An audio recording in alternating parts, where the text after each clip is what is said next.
ابھی بھی یہ لوگ مشکلات سے دو چار ہو۔ وہ وقت بھی مجھے یاد ہے کہ جب گولہ باری ہو رہی تھی اس علاقے میں، جو چیز مظفر آباد میں ہمیں 10 روپے کی ملتی ہے، انہی لوگوں کو وہی چیز 20 سے 30 روپے کی ملتی ہے۔ صحیح ہے کہ نہیں ہے؟ لیکن حکمران یہاں ہمارے محسن کش ہے، پاکستان کے بھی اور ہمارے آزاد کشمیر کے بھی ہے۔ انہوں نے کبھی ان مخلص لوگوں کی طرف دیکھا نہیں ہے، ان کی قربانیوں کو کبھی دیکھا نہیں ہے۔ لیکن میرے بھائیوں، یہ قربانیاں اللہ کی دین کے لیے ہے، پاکستان کی سالمیت کے لیے ہے، اس خطے کے تحفظ کے لیے ہے۔ اور جو آپ کے بھائی اس طرف قربانیاں دے رہے ہیں، آپ نے یہاں ان کے ہاں میں ہاں ملا کر یہاں قربانیاں دی ہے، ان کے اس کی آواز کے ساتھ آواز ملائی ہے، خون کے ساتھ خون ملایا، پسینے کے ساتھ پسینہ ملایا ہے۔ لیکن اللہ کے ہاں اندھیرا نہیں ہے، دیر ضرور ہو سکتا ہے، لیکن اللہ کے فضل و کرم سے اللہ تبارک تعالیٰ آپ کی ان قربانیوں کو کبھی رائدہ نہیں کرے گا، اور یہاں آپ کو اللہ تبارک تعالیٰ اس کا اجر دے گا۔ اور جس طرح مقبوضہ کشمیر کے لوگ 1947 سے 3 نسلیں گزر گئی ہے، 4تھی نسل ہندوستان کے ساتھ لڑ رہی ہے، یہاں بھی انہی مجاہدین کی اولاد ہے جو اس وقت اس سرحدی پٹی کا تحفظ کر رہے ہیں۔ لیکن میرے بھائیوں، آپ کی قربانیوں کو نظر انداز کرنے والے، آپ کی قربانیوں کو فراموش کرنے والے اپنے پاؤں پہ کلاہڑا مار رہے ہیں۔ جس قوم نے اپنے محسنوں کو بلایا ہے، جس قوم نے اپنے محسنوں کو پشت پشت ڈالا ہے، ایسی قومیں دنیا کے اندر زندہ نہیں رہتی ہے۔ زندہ وہی رہتی ہے جو اپنے محسنوں کو یاد رکھتے، اپنے شہداء کو یاد رکھتے ہیں۔ اس سرحدی پٹی میں کتنے شہداء ہیں، ہمارے بھی کتنے شہداء، اور بھی تنظیموں کے کتنے شہداء ہیں۔ لیکن افسوس کے ساتھ مجھے خبریں آتی ہے، میرے پاس لوگ آتے ہیں کہ آپ ان کو اگر کسی یتیم کو کچھ دیتے تھے، آپ ان کو بھی کاٹ لیا، کہتا ہے ان کی ضرورت نہیں ہے۔ ارے ظالمو، یہی لوگ ہیں جو پاکستان کے ماہتے کے جومر ہے، جو اس خطے کے تحفظ دینے والے ہیں۔ آپ ان لوگوں کو یاد رکھو گے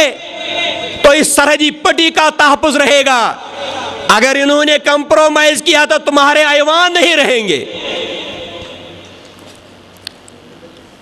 تو میرے بھائیوں،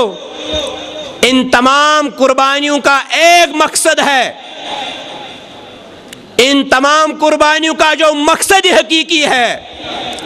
وہ ہے اپنے اللہ کو راضی کرنا ہے، اپنے مالک کو راضی کرنا ہے۔ اور وہ مالک راضی کیسے ہوگا، وہ خالق راضی کیسے ہوگا؟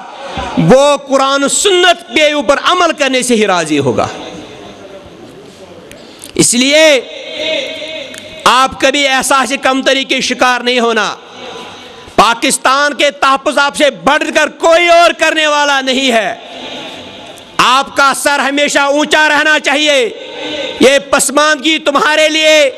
تمہاری عزت اور تمہاری آبرو کو بہت بڑھائے گی، لیکن اس کے ساتھ ساتھ جب دین کے شکل و صورت میں ہوگا، قرآن و سنت کی شکل و صورت میں ہوگا، تو اس کے بعد تمہارے حسن اور زیادہ نکھر جائے گا۔ اس پار تمہارے بھائی قربانیاں دے رہے ہیں، اس پار دشمن انہی لوگوں کو نشانہ بنا رہے ہیں، چاہے وہ عالم دین ہو،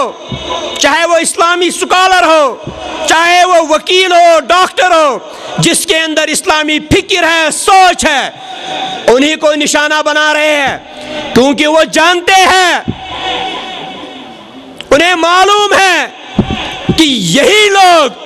جو کبھی کمپرومائز کرنے والے ہیں، یہ لوگ سر مٹانا جانتے ہیں، سر جھکانا نہیں جانتے۔ اور اس لیے قرآن سنت کو اپنا شعار بناؤ، اس سے اپنے گھروں کے اندر حسن پیدا کرو، اس علاقے کے اندر حسن پیدا کرو، اور یہی ہماری اساس ہے، یہی ہماری نسلوں کی اساس ہے، یہی ہمارا زاجرہ ہے، یہی ہمارے لیے آخرت کے لیے نجات کا باعث ہے۔ اور وہاں آپ کے بھائی پچھلے دنوں مولانا شوکت رحمہ اللہ جو شہید کیے گئے ہیں، ان کا قصور کیا تھا؟ ان کا قصور یہ تھا کہ وہ بہت بڑی مذہبی جماعت کے سربراہ تھے۔ نہ صرف اہل حدیث ہی اس کو مانتے ہیں، اس کو وہاں کے بریلوی بھی مانتے ہیں، دیوبندی مانتے ہیں، سیاسی بھی جانتے ہیں، ہر کوئی مانتا تھا۔ اور ان کی بات پہ لبیک کہتے تھے۔ اور یہ وہ شوکت صاحب تھے، کوئی مولوی عام نہیں تھا، یہ مجاہدین کے پشتبان رہے ہیں، میرے ساتھ میرے سفر کے شریک رہے ہیں، تنظیم کے ناظم مالیات رہے ہیں، اور مجاہدین کی محبت اور شفقت اس قدر تھی کہ اس نے کہا مجھے کہ جمیل صاحب یہ میرا مکان ہے، اس کو بیچ ڈالو، لیکن مجاہدین کی کوئی کمی نہیں ہونی چاہیے، چونکہ میں دیکھ رہا ہوں ان کے جسم کے اوپر جو کپڑا ہے یہ لباس نہیں، یہ ان کی کفن ہے۔ یہ وہ شخصیات ہے جس نے وہاں ٹوٹی پھوٹی، جس نے وہاں بکھری ہوئی سیاسی دڑوں کو کٹا کیا، حریت کو کٹا کیا ہے، اور تمام جو کوارڈینیشن کمیٹی بنائی گئے، تمام جہاد کا جو فورس تھا وہاں ہی کوارڈینیشن کمیٹی کے نام سے جس کے وہ چیئرمین رہے۔ مولانا صاحب کا جو آخری جرم جو بنا ہے کہ جب امام کعبہ حافظ اللہ ہند کے دورے پہ آئے اور وہاں سعودی سفارت خانے نے مقبوضہ کشمیر کا جو شوکت صاحب کے ہمراہ خصوصی وفد تشکیل دیا گیا جو جمعیت اہل ہند کے تحت ساتھ امام صاحب کا استقبال کرے، اور شوکت صاحب آئے ہیں، تصویروں میں آپ نے دیکھا کس قدر امام صاحب نے اس کو بغل گیر کیا ہے، کس قدر امام صاحب نے اس کو جو نا اپنے ساتھ بٹھایا ہے۔ امام صاحب نے الگ اس کا ٹائم دیا ہے، الگ ان کے ساتھ مذاکرات کیے ہیں، اور جب اس نے دعوت دی ہے کشمیر آنے کی ہے، اس دعوت کو اس نے قبول کیا ہے۔ اور امام صاحب نے کہا وہاں صرف اس کی بات نہیں ہے، کہا مجھے ان کشمیریوں سے، ان سے محبت اور شفقت کا جو مجھے انداز ہے وہ سب سے بڑھ کر ہے، کیونکہ یہ لوگ دین کے لیے مر رہے ہیں، دین کے لیے کٹ رہے ہیں، اسلام کے لیے قربانیاں دے رہے ہیں، اس لیے مجھے ان سے سب سے زیادہ محبت ہے۔ اور اس کے بعد جب شوکت صاحب نے دعوت دیا ہے اور وہاں کے مظالم کا ذکر کیا ہے، وہاں کے سفارتی سطح پر امام صاحب سے تعاون کا یقین دہانی لی ہے، اور جب امام صاحب نے وہاں دعوت قبول کی ہے تو اس کے بعد باہر جا کر ہندوستان کے ایجنسیوں نے، ہندوستان کے وہاں شیو سینا نے، بجرنگ دل نے، وہاں تمام تنظیمیں آ گئی ہے، اس کا گھیراؤ کیا ہے، آنکھیں لال ہو گئی ہے، یہ کون سا مولوی ہے جو امام صاحب کے ساتھ اتنا بغل گیر ہو رہا ہے۔ جب اس نے کہا کہ مرکزی جمعیت اہل حدیث مقبوضہ کشمیر کے امیر ہے، اس کے بعد کہیں دھمکیاں بھی دی ہے، کہیں سوال جوابات بھی کیے ہیں، اور ہندوستان کو اس سے کیا خوف تھا؟ میرے بھائیوں آپ کو اگر یاد ہوگا، شاید پیس ٹی وی یہاں دیکھ رہے ہوں گے، ڈاکٹر ذاکر نائک کشمیر کے اندر آیا ہے، اور کشمیر کے اندر اس جیسا کوئی کسی تنظیم نے آج تک اجتماع نہیں کیا ہے جس میں لاکھوں لوگ آئے ہیں۔ ہندوستان نے جب یہ دیکھا ہے کہ ایک ہندوستان کے عالم سے، عالم دین سے لاکھوں لوگ آ گئے ہیں، جس وقت امام کعبہ مرکزی جمعیت اہل حدیث کی دعوت پہ آئے گا تو وہاں نہ ہی بوڑھا کوئی رہے گا پیچھے، نہ ہی کوئی عورت رہے گی، نہ ہی کوئی بچہ رہے، حتیٰ کہ کشمیر کے درخت بھی امام صاحب کی استقبال کے لیے آ جائیں گے۔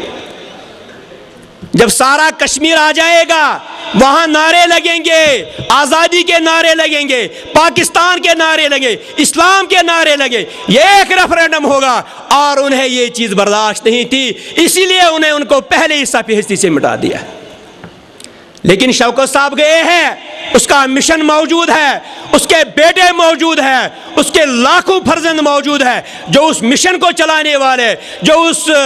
سلسلہ کو چلانے والے، اس قرآن سنت کی دعوت کو چلانے والے ہیں۔ میرے بھائیوں، اسلام کا نام لے کر آپ کو کبھی بھی کچھ لوگ جو ہے ماڈرن اس سسٹم سے معروف ہو رہے ہیں، اللہ کی قسم اس کے اندر خیر نہیں ہے۔ آپ ان سے پوچھو، نہ ان کے اندر سکون ہے، نہ ان کے اندر اطمینان ہے، نہ ان کے اندر وہ ایمانداری ہے، نہ ان کے اندر وہ شہریت کا احساس ہے۔ اور اگر یہ وہی ہوگا جس کے اندر ایمان ہے، جس کے اندر اللہ کا خوف ہے، جس کے اندر توحید کی مر مٹنے کے اوپر جذبہ اور اس کے عزم ہے، اور اس پاکستان کی، اس آزاد کشمیر کی وہی حفاظت کریں گے جس کے اندر جذبہ ہے، جس کے اندر توحید کی قوت ہے، نبی ان کی سنتوں کے اوپر مر مٹنے والے ہیں، جس کے اندر یہ ہے وہی ان کی بھی حفاظت کریں گے، اس سرحد کی بھی حفاظت کریں گے، پاکستان کی بھی حفاظت کریں گے۔ میرے بھائیوں، آخری آپ سے ہے کہ مجاہدین سے اپنا تعلق جوڑ کے رکھنا ہے۔ یہ آپ لوگوں کی اساس ہے، یہ آپ کے آنے والے نسلوں کی اساس ہے، اس اساس کو بچا کے رہنا ہے، اور یہی تمہیں دنیا کے اندر عزت اور کامیابی دے گا۔ وما علینا الا البلاغ۔